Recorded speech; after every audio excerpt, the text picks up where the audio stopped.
السلام عليكم. اليوم حضرت لكم دولمة الكوسة والفلفل من أطيب ما يكون.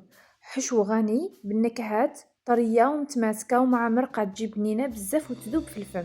ألف مرحبا بكم في قناتي، شكرا على دعمكم الدائم. قبل ما نبدأ ما تنسوش اللايك والاشتراك باش يوصلكم كل جديد. أول حاجة نحضر المرقة في كاسرونة، نحط شوية زيت مع ملعقة زبدة ونشوح اللحم والدجاج حتى ياخذوا لون ذهبي من جميع الجهات.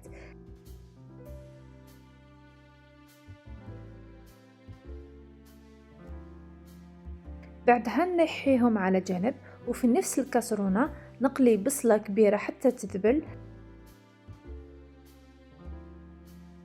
نضيف طماطم مرحية، ثوم، ملعقة صغيرة طماطم مصبرة تعطي نكهة خفيفة ولون جميل للمرقة.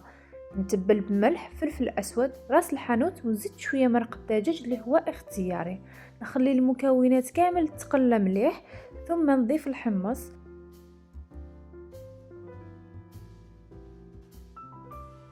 ونرجع اللحم والدجاج، وفي الأخير نضيف ملعقة فرينة ونحمصها شوية.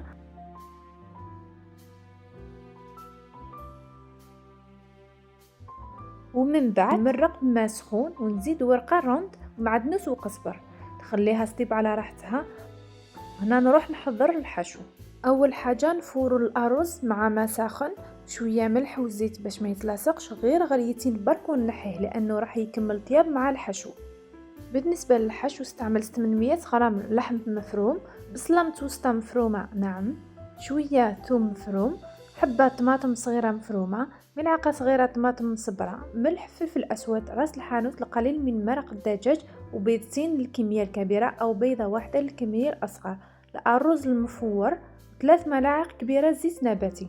نخلط كل المكونات مليح ونضيف شوية قزبر ومعدنوس.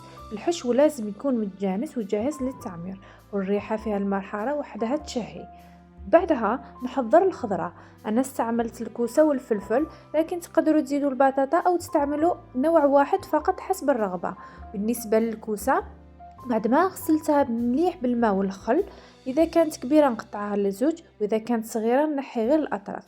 بعدها نعمل خطوط خفيفة بالفرشيطة باش يجي شكلها أجمل بعد الطهي. بعد ذلك نفرغها من الداخل باستعمال الموس، ونحتفظ باللب إذا حبيتوا تستعملوه في وصفات أخرى.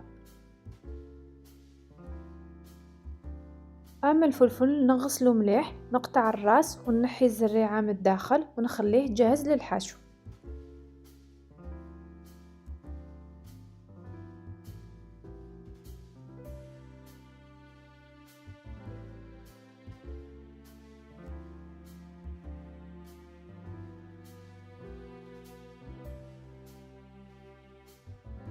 نعمر الكوسة والفلفل بالحشو مع ضغط خفيف باش تتوزع مليح من الداخل.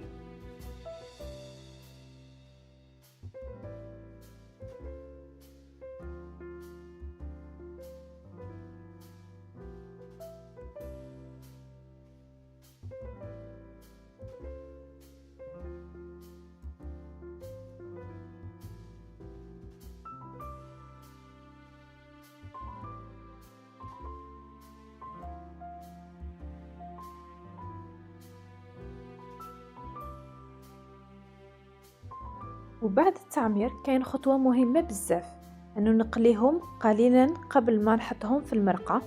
خطوة بسيطة لكن تعطي نكهة أغنى وتحافظ على الحشو داخل الخضرة أثناء الطهي، وتخلي النتيجة النهائية أروع بفرق واضح.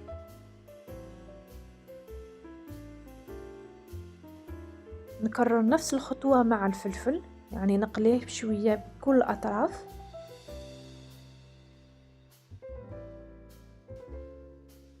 ولما توصل المرقة لنصف طياب نضيف الكوسة والفلفل ونخليهم يكملوا الطهي على نار هادية حتى يتشربوا كامل النكهات.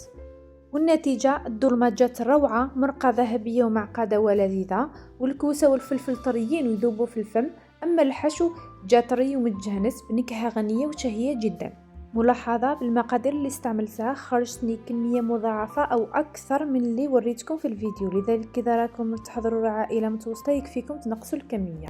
جربوها وخبروني بالنتيجة. ما تنسوش الاشتراك واللايك، ونشوفكم في فيديو جديد إن شاء الله. سلام.